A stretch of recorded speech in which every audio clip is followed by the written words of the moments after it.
Friends, कैसे हैं आप लोग? अच्छे हैं एकदम? हाँ, मैं एकदम अच्छा हूं बेटा। चलिए, अभी और अच्छे होने वाले हैं क्योंकि आज हम रिकॉर्डिंग स्टार्ट करने वाले हैं। हम थोड़ा सा प्रैक्टिकल, सर आप इतने दिन से बोल रहे हो कि ये सर प्रैक्टिकल सब्जेक्ट है, बहुत इंटरेस्टिंग है, प्रैक्टिकल है।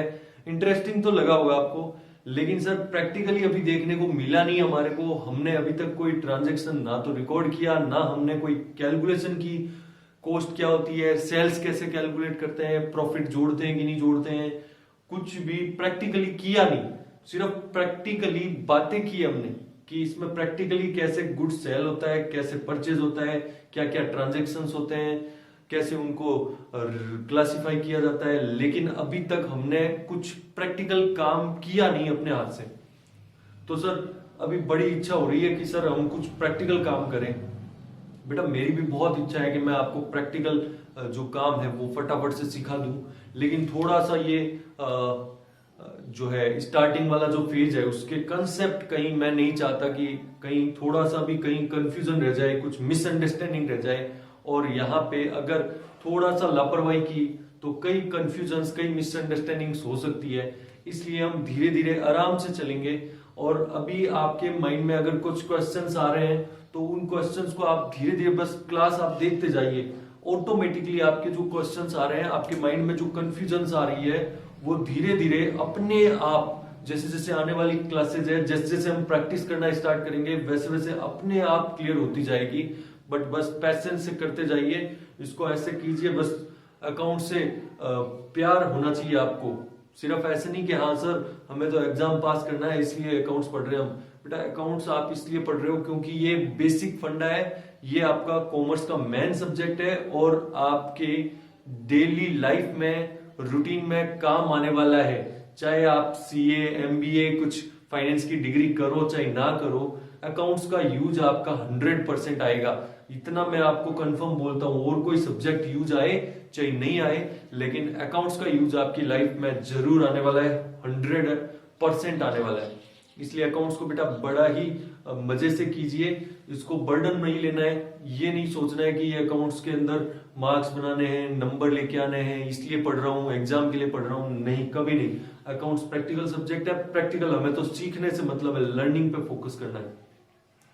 तो बेटा सबसे पहले तो हमने लास्ट क्लास में या अभी तक की जो क्लासेज है वो हमने देखी थी। उसके अंदर हमने ये डिस्कस किया था कि जो लुका पासियोली है उसने 1494 में अपनी एक बुक बनाई थी और उस बुक के अंदर ही उसने डबल एंट्री सिस्टम पूरा समझाया था अच्छे से। आज से लगभग 500 इयर्स पहले ही उसने डबल एंट्री सिस्टम हमें समझा दिया था। और ये जो डबल एंट्री सिस्टम है ये वर्ल्ड वाइड पॉपुलर है और आज 99% या यूं कहें ऑलमोस्ट 100% के बराबर सारी अकाउंटिंग अगर किसी सिस्टम में होती है तो वो है डबल एंट्री सिस्टम। पूरे वर्ल्ड वाइड ये फॉलो होता है।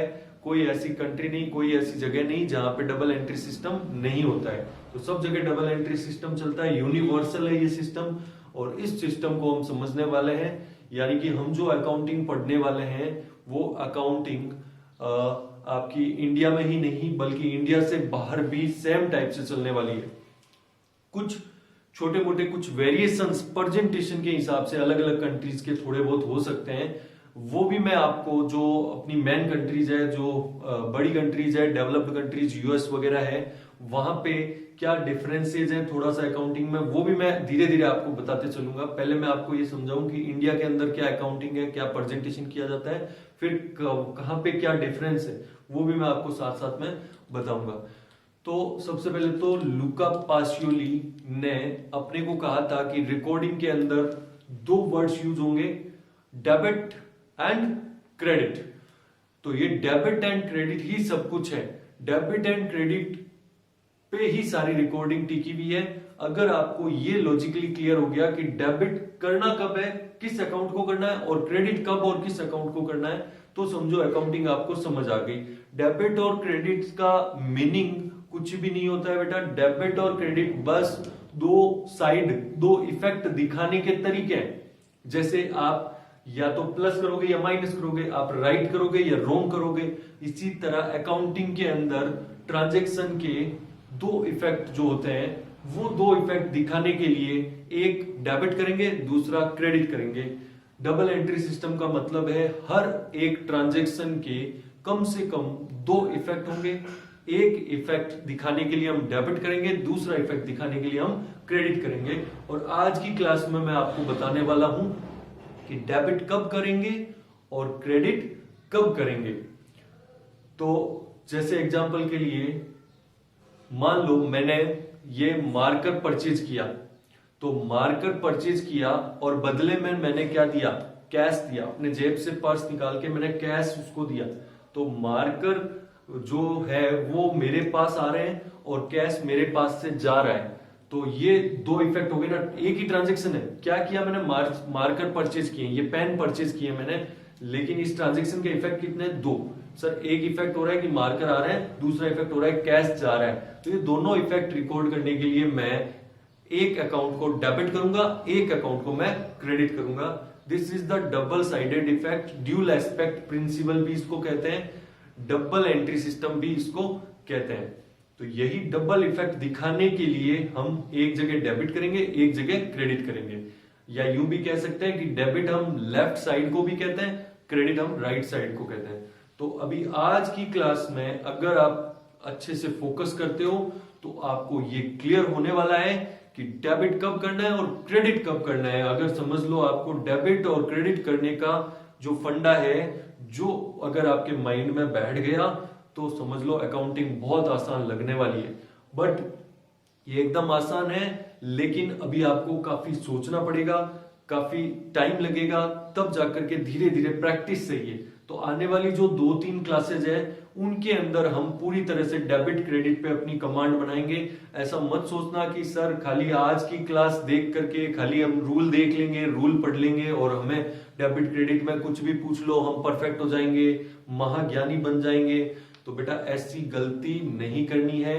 डेबिट क्रेडिट को समझने में आपको 2-3 क्लास लगेगी, बहुत कुछ प्रैक्टिस करना पड़ेगा। मैं आपको ट्रांजैक्शन दूंगा, नेक्स्ट क्लास में फिर डिस्कस करूंगा। कुछ नए ट्रांजैक्शंस, कुछ कंफ्यूजन्स आपके माइंड में आएंगे, वो धीरे धीरे सॉर्ट आउट होंगे आने वाली क्लासेस में। तो यूं करके लगभग आप मान के चलो 3 क्लासेस के अंदर आपको डेबिट क्रेडिट क्या होता है, कैसे करना है, वो चीजें क्लियर होने वाली है। और उसके बाद में बहुत सारे क्वेश्चंस की प्रैक्टिस के बाद में आप इसके ज्ञानी बनोगे। चलिए स्टार्ट करते हैं। सबसे पहले तो अपने जो अकाउंट्स है वो कितने पार्ट्स में क्लासिफाई है, 3 पार्ट्स में क्लासिफाई है। सबसे पहले मैं डेबिट क्रेडिट समझाऊं उससे पहले मैं आपकी अंडरस्टैंडिंग टेस्ट कर लेता हूं। तो बेटा ये यहां पे मैं 3 कॉलम बना देता हूं। एक तो हो गया अपना पर्सनल अकाउंट्स, एक कॉलम मैं बना रहा हूं रियल अकाउंट्स, और एक कॉलम मैं बना रहा हूं अपना नॉमिनल अकाउंट्स। हाँ सर यहाँ अकाउंट्स, यहां भी बेटा अकाउंट्स लगा दो, कोई फर्क नहीं पड़ता, सब जगह अकाउंट्स लगाना है। ठीक है, तो अभी आपकी अंडरस्टैंडिंग टेस्ट कर लेते हैं। तो फटाफट से एक बार मैं रिकैप कर देता हूं। पर्सनल अकाउंट्स यानी जिन भी लोगों के साथ, चाहे वो नेचुरल है आर्टिफिशियल है, अगर हम उनके साथ डील करते हैं, बिजनेस करते हैं, तो वो पर्सनल कैटेगरी में है। जो हमारी फर्म की एसेट्स है, वस्तुएं हैं, वो चाहे टेंजिबल है चाहे इनटेंजिबल है, वो हमारा रियल अकाउंट्स के अंदर आएगा। और जो अपने इनकम और एक्सपेंसेस के अकाउंट्स हैं, लॉसेस के अकाउंट्स हैं, उनको हम नॉमिनल कैटेगरी के अंदर रखेंगे। तो ये तो हो गया अकाउंट्स का क्लासिफिकेशन। अभी आपको ये आइडेंटिफाई करना है कि मैं कुछ एक नाम बोल रहा हूं, आपको फटाफट से देखना है कि वो कहां पे आएगा। ठीक है, कुछ एक एग्जांपल्स हम ले रहे हैं। तो सबसे पहले बेटा बताइए मुझे सैलरी अकाउंट, सैलरी, वर्कर्स को सैलरी पे करनी है, तो सैलरी कहां पे आएगा। मैं सैलरी के बारे में बात कर रहा हूं। सैलरी सर, सैलरी पर्सन नहीं होता, रियल नहीं है। सैलरी तो सर एक्सपेंस होता है, इसलिए आपका सैलरी आएगा यहां पे, सैलरी अकाउंट। उसके बाद में नेक्स्ट है फर्नीचर। फर्नीचर कौन सा अकाउंट है, किस कैटेगरी के अंदर है। सर फर्नीचर कोई पर्सन नहीं होता है, डील नहीं कर सकते, फर्नीचर एक्सपेंस नहीं है। फर्नीचर तो सर कोई एसेट है, कोई वस्तु है, तो बेटा सारी एसेट्स एंड प्रॉपर्टीज के अकाउंट आएंगे रियल कैटेगरी के अंदर। तो फर्नीचर मैंने लिख दिया रियल के अंदर। और बेटा मैंने रवि को गुड्स सेल किए, तो रवि कहां पे आएगा? सर रवि तो पर्सन है, रवि अकाउंट। अच्छा उसके बाद में बेटा ये बताओ मुझे, मैंने जो है उससे अपना रिलायंस लिमिटेड से कुछ गुड्स परचेज किया, तो रिलायंस कहां पे आएगा? सर रिलायंस तो यहां पे आएगा, रिलायंस लिमिटेड कंपनी है सर, ये पर्सनल कैटेगरी के अंदर आती है, यानी कि ये आपको क्लियर हुआ। अच्छा एक और बताइए, ये बताइए मेरे को कि ये जो अपना अगर कोई स्कूल है वो कहां पे आएगा? सर स्कूल यहां पे आएगा, ठीक है बेटा, स्कूल पर्सनल है, इंस्टीट्यूशंस होते हैं। बैंक्स कहां पे आएंगे? बैंक्स, सर बैंक्स भी पर्सनल के अंदर आएंगे, ठीक है बेटा। सर हमें तो बताने दीजिए, हाँ बेटा तुम बताओ इस बार, तुम मुझे ये बताओ कि पेटेंट कहाँ आएंगे? पेटेंट, हाँ जो इनोवेशन करते हैं फिर रजिस्टर करवाते हैं, पेटेंट कहाँ पे आएंगे? सर पेटेंट तो इनटेंजिबल एसेट है हमारी, तो ये आएंगे रियल कैटेगरी के अंदर। अच्छा बेटा ये बताओ इंटरेस्ट रिसीव्ड कहाँ आएगा? सर इंटरेस्ट रिसीव्ड अपनी इनकम है, और सारी इनकम्स कहाँ आती है? नॉमिनल कैटेगरी के अंदर। क्लियर हुआ? तो ये था बेटा। अच्छा एक और एग्जांपल तुम बताओ, चलो गुड्स कहाँ पे आएंगे? गुड्स स्टॉक जो होता है, सर स्टॉक तो रियल है, एसेट है हमारी, तो यहां पे आएगी। एक एग्जांपल इसमें और लिख देते हैं, मान लो रेंट, तो ये रेंट पेड या रेंट रिसीव्ड कुछ भी हो, नॉमिनल होगा, तो ये आपके पर्सनल रियल नॉमिनल। क्लियर है? उसके बाद में मेरा अगला एक और क्वेश्चन, नेम टू अकाउंट्स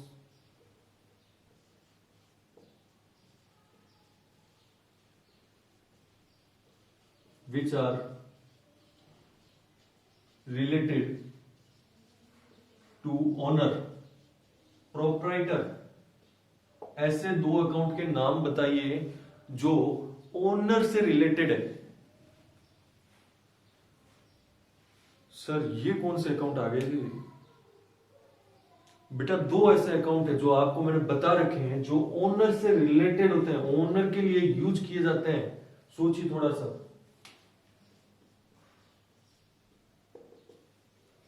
अगर मालिक बिजनेस को कुछ देता है तो उसको हम क्या बोलते हैं? कैपिटल। और अगर मालिक बिजनेस से कुछ निकाल के अपने घर के लिए लेके चला जाता है तो उसको हम क्या बोलते हैं? ड्राइंग्स।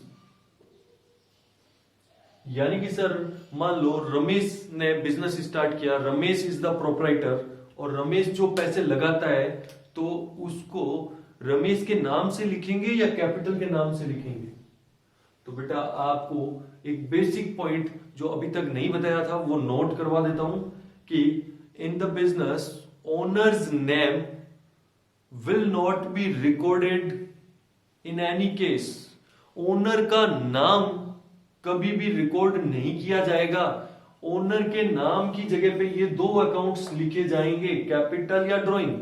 यानी कि जब भी कैपिटल ड्राइंग वर्ड लिखा हुआ हो इसका मतलब समझ जाना कि ये डील किसके साथ हुई है? मालिक के साथ हुई है, ओनर के साथ हुई है। लेकिन रमेश अगर मालिक है तो रमेश का नाम अब उसकी बुक्स में नहीं आएगा कहीं भी। रिकॉर्डिंग के अंदर, डेबिट क्रेडिट के अंदर कभी भी रमेश का नाम रिकॉर्ड नहीं किया जाएगा। क्लियर है? रमेश का नाम नहीं लिख के उसकी जगह पे हम क्या लिखेंगे? Capital and drawings. अगर रमेश पैसे लगाता है तो रमेश की जगह लिखेंगे कैपिटल, अगर वो पैसे निकालता है तो क्या लिखेंगे? ड्राइंग। तो कैपिटल और ड्राइंग कुछ नहीं है, रमेश यानी ओनर को, मालिक को रिप्रेजेंट करने वाले दो अकाउंट्स हैं। अभी मुझे ये बताइए, ये तो हो गया कि दो अकाउंट्स कौन से होते हैं जो ओनर के हैं, तो कैपिटल एंड ड्राइंग्स। अभी ये बताइए कि ये कैपिटल और ड्राइंग किस कैटेगरी के अंदर आएंगे? क्या ये पर्सनल है, क्या ये रियल है, या फिर ये नॉमिनल है? चलिए इसको मैं हटा देता हूं। हाँ सर ये तो मालिक के अकाउंट है, तो फिर ये कहां पे आने चाहिए? हाँ कुछ बच्चों ने सही सोच रहे हैं, कुछ बच्चे गलत सोच रहे हैं। तो पर्सनल अकाउंट अगर है तो कहाँ ये कैपिटल अकाउंट है तो कहाँ पे आएगा? पर्सनल में। ड्राइंग भी किसका है? मालिक का। दोनों के दोनों मालिक हैं, मालिक के अकाउंट है, तो मालिक खुद क्या है? पर्सनल। तो उसके जो अकाउंट्स हैं वो भी किस कैटेगरी में आएंगे? कैपिटल और ड्राइंग, क्योंकि कैपिटल और ड्राइंग कुछ अलग कुछ है ही नहीं। कैपिटल और ड्राइंग किसके लिए बने हुए हैं? मालिक के लिए। ओनर को रिप्रेजेंट कर रहे हैं, ओनर के अकाउंट्स हैं, तो ओनर्स अकाउंट्स हैं। ओनर का अकाउंट कहाँ पे आएगा? पर्सनल कैटेगरी के अंदर आएगा। मालिक है वो हमारी तरह ही कोई आदमी है, इसलिए पर्सनल। क्लियर हुआ? तो ये तो चलो पर्सनल, रियल, नॉमिनल, ये अगर आपको क्लियर है तो अब मैं आपको बताने वाला हूं रूल्स। चलिए तो बेटा आपको बता ही देते हैं कि अब रिकॉर्डिंग कैसे होने वाली है। पर्सनल, रियल, नॉमिनल पे जबरदस्त कमांड होनी चाहिए, कोई दिक्कत नहीं है। उसके बाद में रिकॉर्डिंग बहुत आसान है, एकदम आराम से। पहले मैं रूल लिख रहा हूं, फिर मैं आराम से उसको समझाऊंगा, प्रैक्टिस करवाऊंगा। तो प्लीज थोड़ा सा पेशेंस रखना बेटा। धीरे धीरे आपको लगेगा सारी चीजें एकदम क्लियर होने वाली है, एकदम आराम से मस्त जा रहा है, बहुत इंटरेस्ट आने वाला है। तो देखते हैं सबसे पहले पर्सनल अकाउंट। पर्सनल अकाउंट के अंदर बेटा जो जितने भी लोग होते हैं उनके नाम लिखते हैं। बिजनेस के पॉइंट ऑफ व्यू से सोचना है सिर्फ। मैंने मोहन को 5,000 रुपए दिए, मैंने मोहन को 5,000 रुपए दिए। मैं बिजनेस, मैं कौन? मैं बिजनेस। तो मोहन को 5,000 रुपए रिसीव हो रहे, तो मोहन क्या है? Mohan is receiver. क्लियर है? खुद का नहीं सोच, मोहन मेरे लिए क्या है? रिसीवर है। अभी राम ने मुझे 10,000 रुपए दिए। राम मुझे 10,000 रुपए दे रहा है। सर क्यों दे रहा है? बेटा मैं उससे मांगता हूं, मैंने उसको कुछ सामान दिया होगा, उसने मुझे 10,000 रुपए दे दिए, तो अभी मेरे पास रुपए आ रहे हैं। राम जो है वो अभी क्या है? राम ने मुझे रुपए दिए, तो Ram is the giver. Clear है? तो जब भी आपका लोगों के साथ, जब भी पर्सनल अकाउंट के अंदर आपका किसी के साथ भी, कोई भी आदमी के साथ ट्रांजेक्शन होगा, तो या तो हम उसको कुछ देंगे या उससे हमारे को कुछ मिलेगा। तो यानी कि दो ही चीजें हो सकती है, या तो उसको हम कुछ दे रहे हैं या वो हमें कुछ दे रहा है। सर अगर इस हाथ दे उस हाथ ले, ऐसा कुछ हो रहा है तो फिर बेटा उसका नाम हमें याद रखने की जरूरत ही नहीं है। उधारी अगर होती है तो ही हम पर्सन की बात करते हैं। अगर मैं उसको पैसे दे रहा हूं, वो मुझे मशीन दे रहा है, तो मेरी बुक्स के अंदर उस आदमी का, राम का बैलेंस ऊपर नीचे क्यों होगा? राम ना तो मुझसे पैसे मांगेगा क्योंकि मैंने हाथों हाथ पैसे दे दिए, ना मैं उससे पैसे मांगूंगा। तो जब एक तरफ से ट्रांजेक्शन, एक तरफ से सामान आ रहा है, दूसरी तरफ उधारी है, तो हम उस पर्सन का अकाउंट में बैलेंस अप एंड डाउन करते हैं। तो यानी कि पर्सन्स के साथ जो आपके ट्रांजेक्शन होने वाले हैं, दो ही नेचर हो सकता है, दो ही चीजें हो सकती है, या तो सामने वाला रिसीवर है या सामने वाला गिवर है। तो ये बेटा आइडेंटिफाई होएगा आपको? यस सर बिल्कुल होएगा। तो फिर ये देखिए, ये रूल आप लिख लीजिए। और रूल लिखाने से पहले बेटा मैं आपको एक शायरी सुनाता हूं। अच्छा सर आप शायर भी हो? हाँ बेटा हाँ। जो कहते हैं ना, आपने सुना होगा, जिसको प्यार होता है वो शायर बन जाता है। तो मेरे को बेटा, सर आपको किससे प्यार है? मुझे तो बेटा अकाउंटेंसी से प्यार है, तो इसलिए मैं शायर बन गया हूं अकाउंटेंसी के प्यार के अंदर। तो शायरी सुनिए। तेरी दोस्ती में मुझको हो गया फीवर।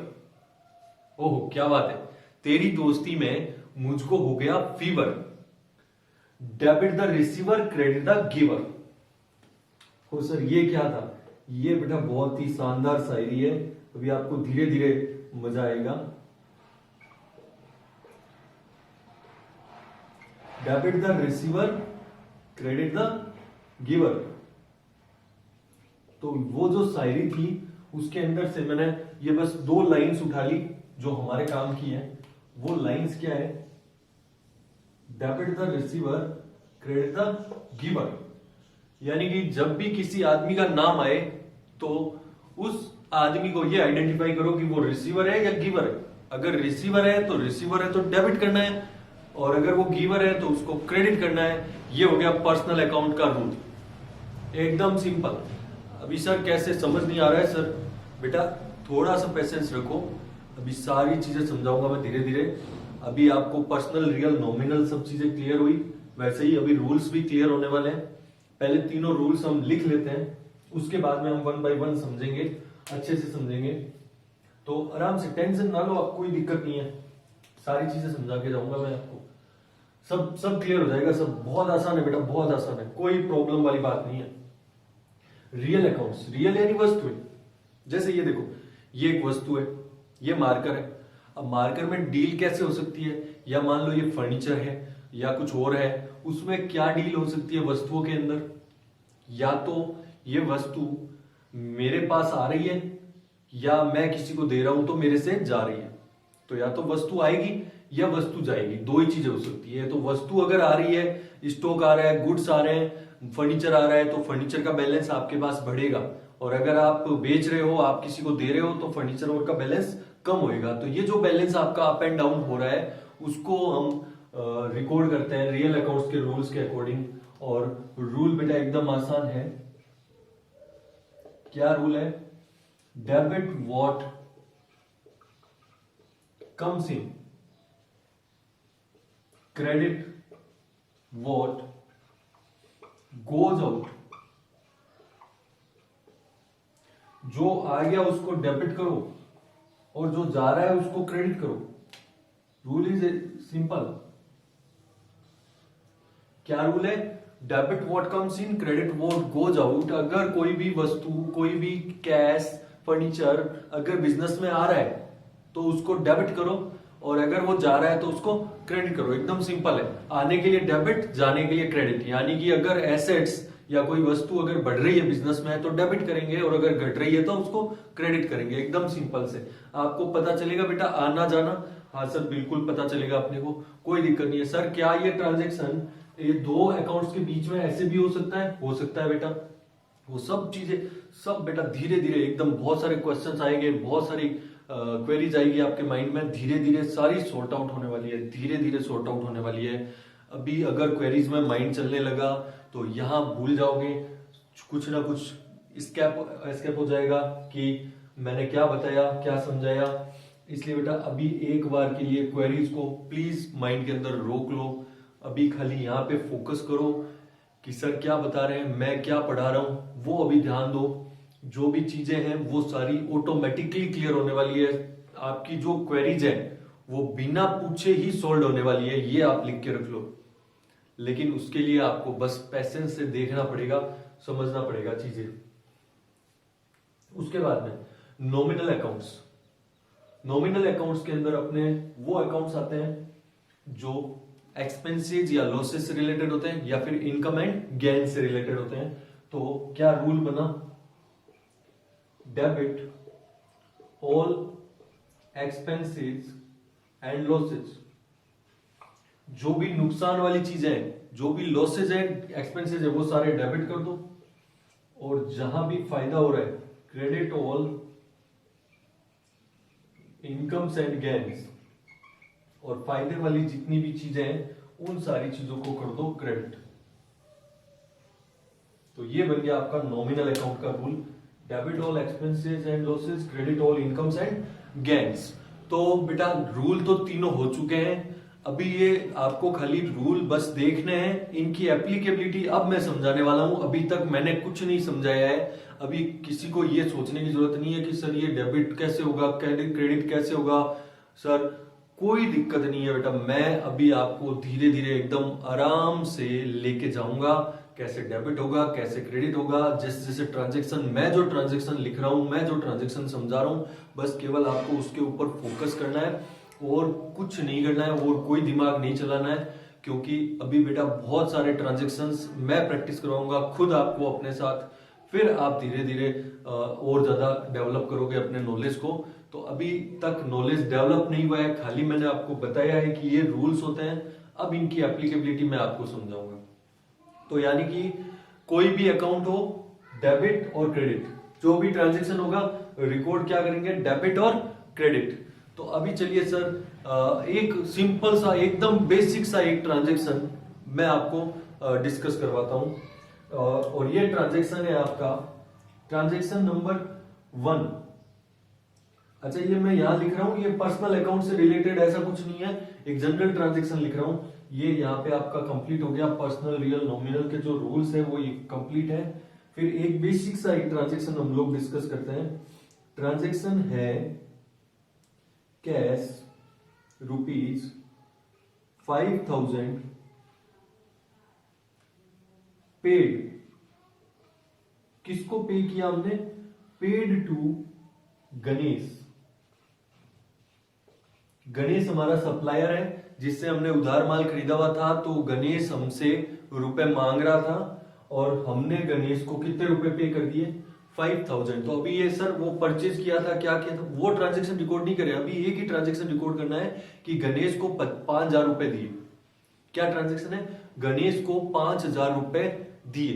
तो सबसे पहले तो मेरे साथ ये देखेंगे कि यहाँ पे एक तो सर गणेश का अकाउंट इफेक्ट हो रहा है, क्योंकि गणेश को अगर हम रुपए दे रहे हैं तो कुछ ना कुछ हमारा जो उधारी है उसके साथ जो हमारे लेन देन है उसका बैलेंस पे कुछ इफेक्ट पड़ेगा। तो गणेश के अकाउंट पे इफेक्ट पड़ेगा कि नहीं पड़ेगा? तो एक अकाउंट तो आपका क्या हो गया? गणेश अकाउंट। जो दो अकाउंट इसमें इफेक्ट होने वाले हैं, एक अकाउंट कौन सा है? गणेश अकाउंट।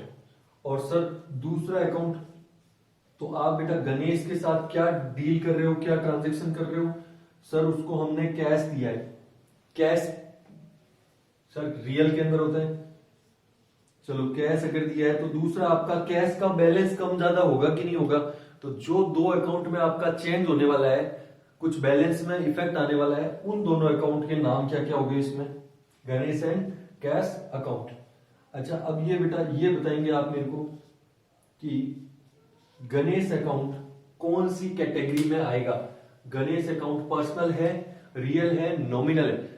खाली गणेश का सोचना है सर उसको पैसे दे रहे हैं। पैसे बेटा पैसे हमेशा इसीलिए तो कहा कि हर ट्रांजेक्शन में कितने अकाउंट इफेक्ट होंगे? 2।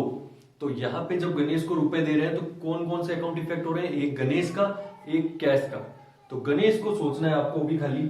तो गणेश आपका इन तीनों में से कौन सी कैटेगरी के अंदर है? सर गणेश तो डील कर सकता है, वो एक नेचुरल पर्सन है, तो पर्सनल कैटेगरी है। पर्सनल के अंदर कौन सी कैटेगरी है जरूरी नहीं आपको बताना, लेकिन अभी कौन सी कैटेगरी है? पर्सनल।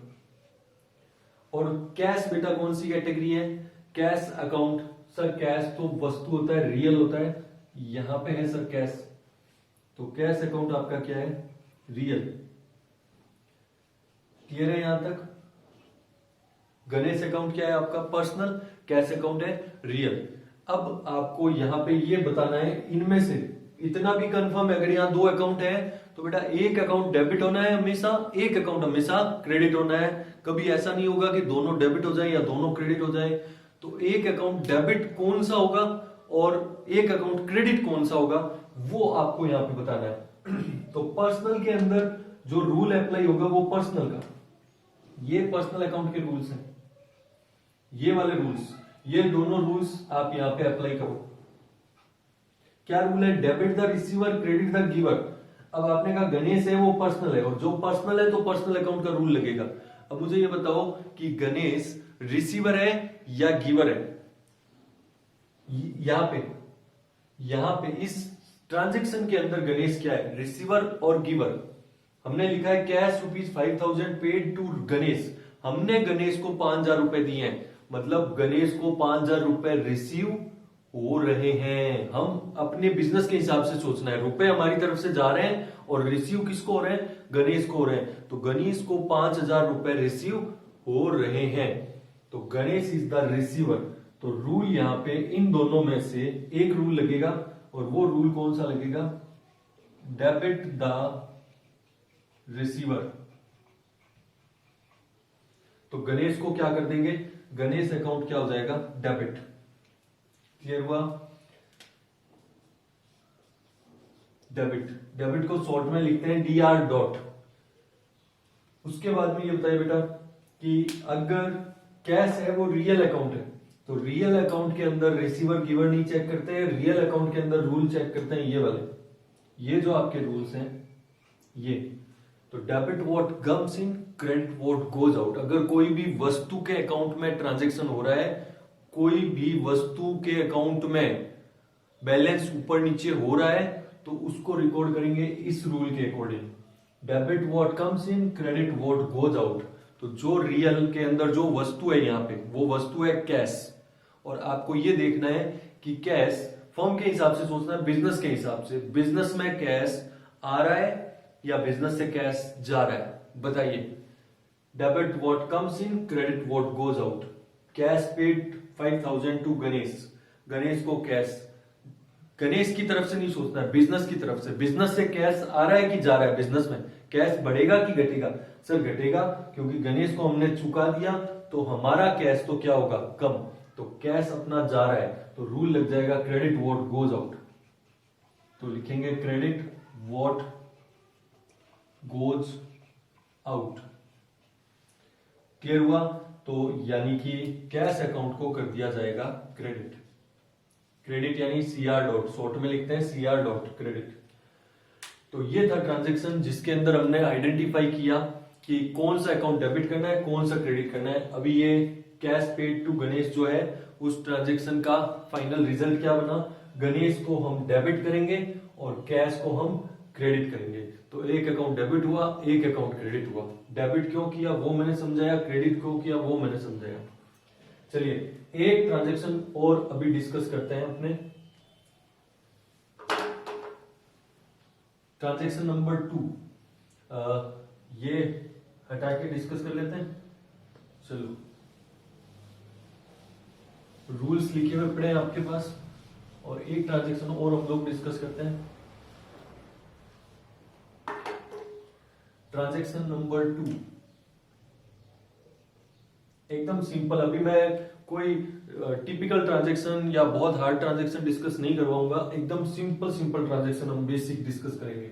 कम से कम 20, 25, 30 ट्रांजैक्शन आप डिस्कस करेंगे, उसके बाद में आपको चीजें एकदम क्लियर होने लगेगी। तो बेटा आराम से पेशेंस रखना है आपको। अभी लिखा हुआ है received ₹10,000 from Komal. Received ₹10,000 from Komal. अच्छा, ये हमेशा मैं बिजनेस पॉइंट ऑफ व्यू से ही ट्रांजैक्शन लिखता हूं। रिसीव्ड सर किसको रिसीव हुए हैं? हमें रिसीव हुए हैं, हमारे बिजनेस को रिसीव हुए हैं। किससे रिसीव हुए हैं? कोमल से रिसीव हुए हैं। तो देखना बेटा, एक तो यहाँ पे ट्रांजैक्शन सर फिर से यहाँ पे अकाउंट इफेक्ट हो रहा है, वो है कोमल का अकाउंट। लेन देन किसके साथ हुआ? कोमल के साथ। तो सर एक तो अकाउंट हो गया कोमल अकाउंट। दूसरा सर क्या लेन देन हुआ, किस वस्तु का लेन देन हुआ? तो सर वस्तु कुछ नहीं, कैश का लेन देन हो रहा है। तो दूसरा अकाउंट हो गया यहाँ पे फिर से कैश अकाउंट।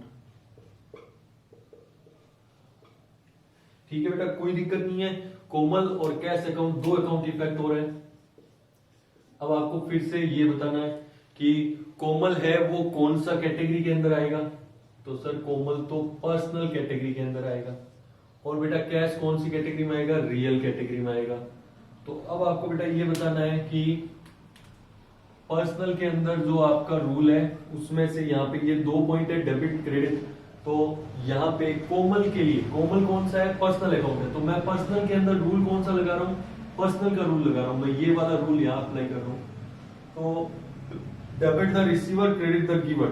अब आपको ये बताना है कि कोमल जो है वो रिसीवर है कि गिवर। रिसीव्ड ₹10,000 फ्रॉम कोमल। कोमल से 10,000 रुपए हमारे को मिले हैं, मतलब कोमल ने रुपए आपको दिए हैं। तो कोमल इज द गिवर। कोमल क्या है यहाँ पे? गिवर है। कोमल ने रुपए आपको पे किए, तो कोमल गिवर होगी। और गिवर है तो क्या रूल लगेगा? Credit the giver. जो गिवर है उसको क्रेडिट करो। तो कुल मिला के ट्रांजेक्शन हो गया, कोमल को करेंगे क्रेडिट। उसके बाद में सर कैश है वो रियल अकाउंट है, रियल के अंदर रूल लगेगा रियल वाला, debit what comes in, credit what goes out. तो कैश जो है क्या वो बिजनेस में आ रहा है या फिर बिजनेस से जा रहा है? कैश अगर आ रहा है तो डेबिट करो, जा रहा है तो क्रेडिट करो। तो अभी आपको यहाँ पे बस ये आइडेंटिफाई करना है कि कैश आ रहा है कि जा रहा है। सर रिसीव्ड है, रिसीव किसको रिसीव हुआ? हमें रिसीव हुआ। तो कैश आया कि नहीं आया? तो फिर रूल लगेगा डेबिट व्हाट कम्स इन। तो कुल मिला के कैश को क्या करेंगे? डेबिट और कोमल को क्या करेंगे, क्रेडिट। तो इस ट्रांजेक्शन में फिर हमें पता चला कि एक अकाउंट डेबिट होगा, एक अकाउंट क्रेडिट होगा। कौन सा डेबिट करना है, कौन सा क्रेडिट करना है, वो ये रूल्स के ऊपर डिपेंड करता है। ये जो रूल्स है बेटा, ये जो तीनों रूल्स हैं, इनको हम बोलते हैं गोल्डन रूल्स ऑफ अकाउंटिंग। क्या बोलते हैं इनको, गोल्डन रूल्स ऑफ अकाउंटिंग। और जो पूरी की पूरी अकाउंटिंग है वो इन्हीं रूल्स के ऊपर टिकी हुई है। यही जो सिस्टम है कि डेबिट किसको करना है, क्रेडिट किसको करना है, उसी के ऊपर पूरी अकाउंटिंग टिकी हुई है। और आपको जो है ये डेबिट और क्रेडिट के, इसलिए इनके चक्कर में नहीं पड़ना है। आपको बस ये पता होना चाहिए कि डेबिट कब करना है, क्रेडिट कब करना है। ये एक दो सिंपल सी टर्म है कि कब बढ़ाना है, कब घटाना है। तो कुछ ना कुछ आइडेंटिफिकेशन रखोगे आप दो इफेक्ट दिखाने के लिए, कि अगर आपको कहे कि दो बेटा इफेक्ट दिखाने हैं, जो बच्चे पास हो गए उनको अलग दिखाना है, फेल वालों को अलग दिखाना है, तो आप क्या करोगे, सर पास वालों को इस तरफ लिख देते हैं, फेल वालों को इस तरफ लिख देते हैं। तो आपने दो चीजें की। या फिर सर पास वालों के आगे P लिख देते हैं, फेल वालों के आगे F लिख देते हैं। तो वैसे ही आपको ट्रांजेक्शन के दो इफेक्ट दिखाने के लिए क्या करना है, डेबिट लिखना है या क्रेडिट लिखना है। और पूरी अकाउंटिंग डेबिट क्रेडिट से ही चलती है, डेबिट क्रेडिट से ही समझा जाता है। अगर मशीन के आगे डेबिट लिखा हुआ है तो मैं ऑटोमेटिकली क्या समझूंगा, मशीन बिजनेस में आई है, क्योंकि रूल क्या है, डेबिट व्हाट कम्स इन। तो अगर मशीन डेबिट है दैट मींस मशीन आ रही है, और अगर मशीन क्रेडिट है मतलब मशीन जा रही है, मैंने बेची होगी। तो ये सारी चीजें ऑटोमेटिकली धीरे धीरे। तो फर्स्ट डे आपको ऐसा जो है महाज्ञानी बनने की कोशिश नहीं करना है, बहुत ज्यादा होशियार होने की कोशिश नहीं करना है। एकदम धीरे धीरे आराम से जितने जितने ट्रांजेक्शन में धीरे धीरे प्रैक्टिस करवा रहा हूँ, वो ट्रांजेक्शन आपको मेरे साथ साथ प्रैक्टिस करना है। उसके बाद में मैं आपको होमवर्क दूंगा। मैं आज की क्लास में ही आपको होमवर्क देने वाला हूं, ताकि आप उनको ट्राई करो। नहीं होंगे हम उनको नेक्स्ट क्लास में प्रैक्टिस करेंगे। आज मैं 5 ट्रांजेक्शन आपको दूंगा, जो आप प्रैक्टिस करो। आप डेबिट क्रेडिट पहचान पाते हैं कि नहीं पाते हैं, ये कोशिश करनी है आपको। फिर उनको हम नेक्स्ट क्लास में डिस्कस करेंगे, कोई दिक्कत नहीं है। तो चलिए अभी एक दो ट्रांजेक्शन और प्रैक्टिस करते हैं। ये बेटा ये मैं ये ट्रांजेक्शन हटा देता हूं यहां से, यहीं पे एक और ट्रांजेक्शन लिख लेते हैं। Transaction number 3। Sir personal real की प्रैक्टिस हो गई सर, एक नॉमिनल ट्रांजेक्शन। हाँ बेटा बिल्कुल, अभी हम नॉमिनल की प्रैक्टिस करने वाले हैं। उससे पहले एक ट्रांजेक्शन मैं लिखता हूं, machinery purchased for cash rupees 60,000।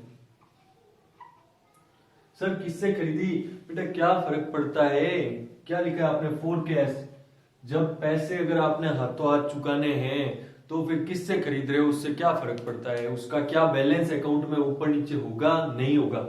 ये लो मैं नाम बता देता हूं बेटा, ये किससे खरीदी, from purchase for rupees 60,000 from Mohan.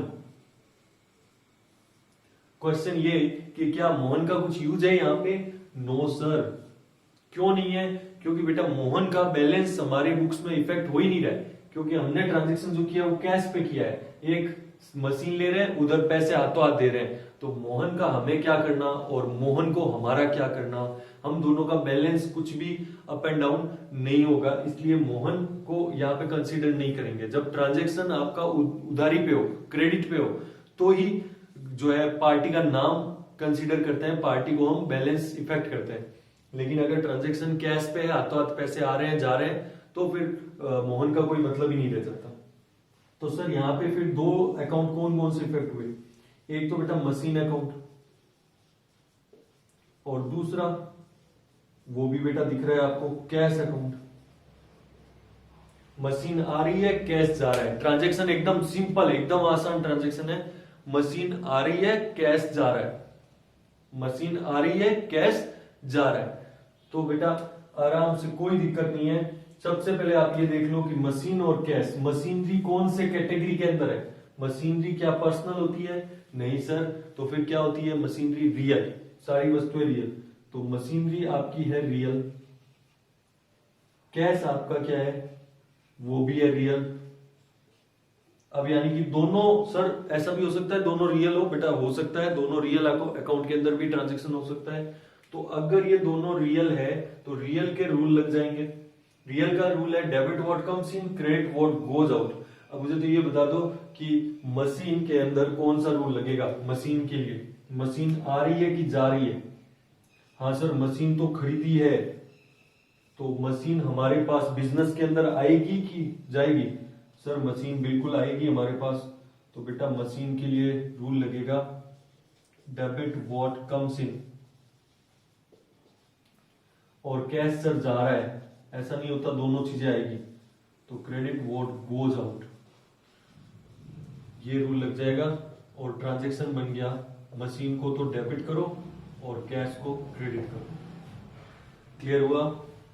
तो ये था बेटा एकदम सिंपल सा transaction, debit what comes in, credit what goes out.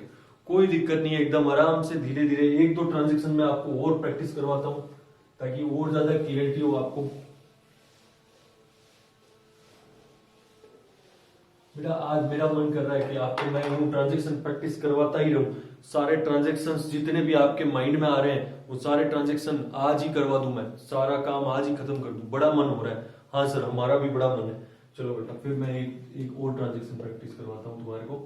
Transaction है सैलरी ₹2000 पेड। सर किसको पे की? बेटा वर्कर्स को पे की, जो अपने वर्कर्स हैं फर्म के, बिजनेस में काम करते हैं, उन लोगों को पे की है, सैलरी पे की है। मुझे उन लोगों का एक एक के नाम से कोई मतलब नहीं है। मैंने तो क्या पे किया है, अपना एक खर्चा था मेरा, उसको पे कर दिया मैंने। तो मेरा जो है वर्कर से कोई मतलब नहीं। मेरा अकाउंट यहाँ पे कौन सा इफेक्ट होगा? सैलरी अकाउंट इफेक्ट होगा एक तो। और सर दूसरा तो बेटा पेड करोगे, तो पेड कैसे करोगे? ₹2000, तो कैश अकाउंट कम ज्यादा होगा कि नहीं होगा? हाँ सर होगा होगा। तो बेटा दो अकाउंट सैलरी पेड करने में कितने अकाउंट इफेक्ट होंगे आपके? दो अकाउंट इफेक्ट होंगे, एक तो सैलरी और एक कैश। तो अब मुझे ये बताओ सैलरी कौन सी कैटेगरी है और कैश कौन सी कैटेगरी है? सर जो सैलरी अकाउंट है वो तो सर पर्सनल। सोचो सोचो बेटा सोचो, यही तो सोचना है आपको। कोई दिक्कत नहीं है, गलत भी सोचोगे तो अभी मैं हूं सही करवाने के लिए। सही गलत जैसा माइंड में आ रहा है कुछ सोचो तो सही। सोचने से ही धीरे धीरे सारी चीजें क्लियर होने वाली है। अभी होगा स्टार्टिंग में थोड़ी थोड़ी कंफ्यूजन होएगी, पर कोई दिक्कत नहीं है। हाँ अब बच्चों ने सोच लिया सर सैलरी तो एक्सपेंस है फर्म के लिए, तो सैलरी, रेंट, कमीशन ये सारी चीजें होती है नॉमिनल। तो यहां नॉमिनल अकाउंट आ गया। और सर सैलरी चुकाने के लिए कैश का यूज किया, तो कैश तो अपना रियल है ही। कैश अकाउंट क्या है? रियल कैटेगरी है। तो अब ये बताओ कि नॉमिनल का जो रूल है उसमें रूल है debit all expenses and losses, credit all incomes and gains. तो यहां पे जो सैलरी लिखा है आपने, ये सैलरी आपके लिए एक्सपेंस है या इनकम है? आपके लिए सोचना है बेटा, आपके बिजनेस के लिए सोचना है, बिजनेस पॉइंट ऑफ व्यू से सोचना है। ये मत सोचना कि फर्म के लिए ये क्या है, बिजनेस के लिए सैलरी क्या है, ये सोचना है आपको। फर्म के लिए, हमारे लिए, वर्कर को पे कर रहे हैं, वर्कर को मिल रहा है, हमारे लिए तो एक्सपेंस है बेटा। तो सैलरी फर्म के लिए क्या है? एक्सपेंस है। तो रूल लग जाएगा डेबिट ऑल एक्सपेंसेस। और फिर सर कैश, कैश सैलरी चुकाने के लिए हमने कैश दिया वर्कर को, कैश रियल है, रियल में रूल लग जाएगा क्रेडिट व्हाट गोज आउट। क्योंकि सर कैश जा रहा है कि नहीं, हम तो कैश जा ही रहा है, वर्कर को मिल रहा है, हमें वर्कर की तरफ से नहीं सोचना, बिजनेस पॉइंट ऑफ व्यू से, बिजनेस से कैश जा रहा है, तो क्रेडिट व्हाट गोज आउट। तो कुल मिला के कैश को करेंगे क्रेडिट और वर्क सैलरी को करेंगे debit. This is the transaction.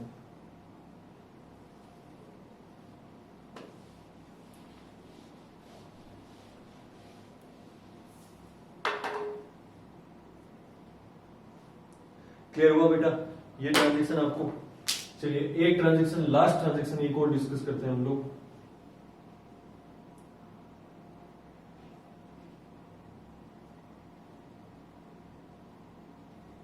मान लो मेरे पास, मेरे बिजनेस के पास एक बिल्डिंग है जो मैंने किसी को जो है एग्जीबिशन वगैरह लगाने के लिए मेरी जो बिल्डिंग है बिजनेस की, मुझे अभी जरूरत नहीं थी उतने बड़े प्रेमाइजेस की, तो मैंने क्या उस बिल्डिंग को क्या किया, मैंने कोई एग्जीबिशन लगने वाली है 5 दिन के लिए, तो मैंने उसको 5 दिन के लिए अपनी बिल्डिंग किराए पे दे दी।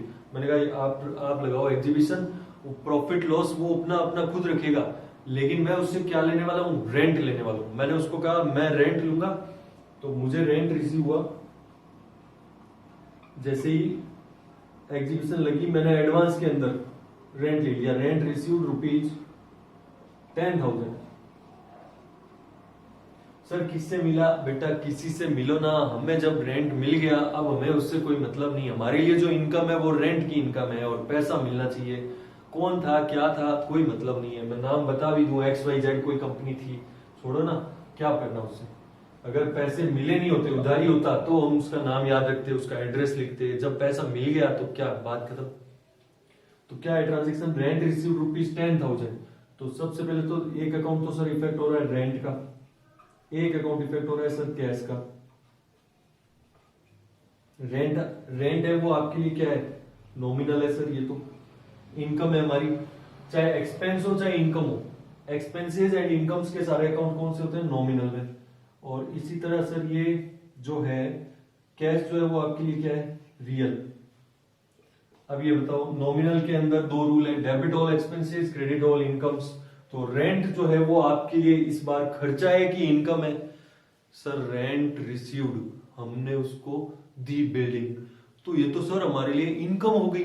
हाँ बेटा हाँ इनकम हो गई, सोचो तो सही, तुम सोचोगे तो तुम्हारी तो सब चीजें माइंड में आएगी। तो रेंट तो सर इनकम है, तो इसको क्रेडिट ऑल इनकम वाला रूल से करेंगे।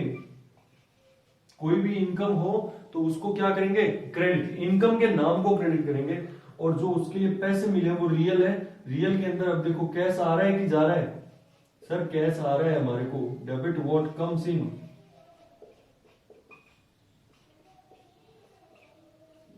डेबिट व्हाट कम्स इन, तो ये तो आपका कैश तो हो गया डेबिट और इनकम आपका हो गया क्रेडिट। तो ये था एकदम सिंपल सा ट्रांजेक्शन, रेंट रिसीव्ड ₹10,000। तो रेंट और कैश को हमने देखिए कैसे डेबिट और क्रेडिट किया।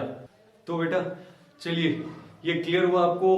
बेटा मन तो मेरा कर रहा है कि मैं अब तुम्हारे को आज 100 ट्रांजेक्शन प्रैक्टिस करवाऊं, लेकिन फिर बहुत ज्यादा लंबी क्लास हो जाएगी और तुम्हारे माइंड पे बर्डन पड़ेगा। इसलिए होप्स हो कि जितना हमने किया है वो समझ आया है। और अगर कोई दिक्कत नहीं है, थोड़ा बहुत अगर कहीं कंफ्यूजन हो रहा है, कुछ लग रहा है, तो आराम से टेंशन फ्री हो जाओ आप लोग, क्योंकि नेक्स्ट क्लास के अंदर हम ये सेम ट्रांजेक्शन सेम चीजें वापस से रिपीट करने वाले हैं। फिर से हम प्रैक्टिस करने वाले हैं और भी कुछ अलग अलग ट्रांजेक्शन्स की। तो ये सारी चीजें आपको क्लियर हो जाएगी आराम से।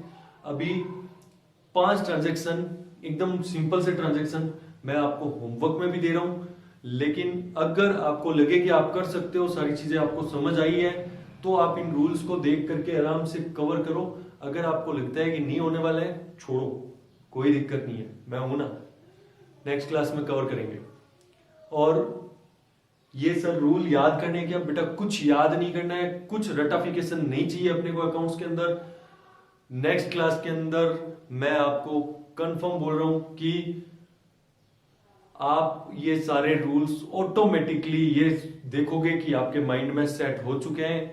आपको याद करने की जरूरत नहीं है, कुछ याद नहीं करना, कुछ रटाफिकेशन नहीं करना है। बस आराम से जैसे जैसे धीरे धीरे मैं जैसे सोचने का बोलता हूं, तो बस माइंड को खोल के सोचना है आपको, और कुछ नहीं करना है। आराम से टेंशन फ्री रहो, मस्त रहो। मिलते हैं नेक्स्ट क्लास में। Okay, bye bye.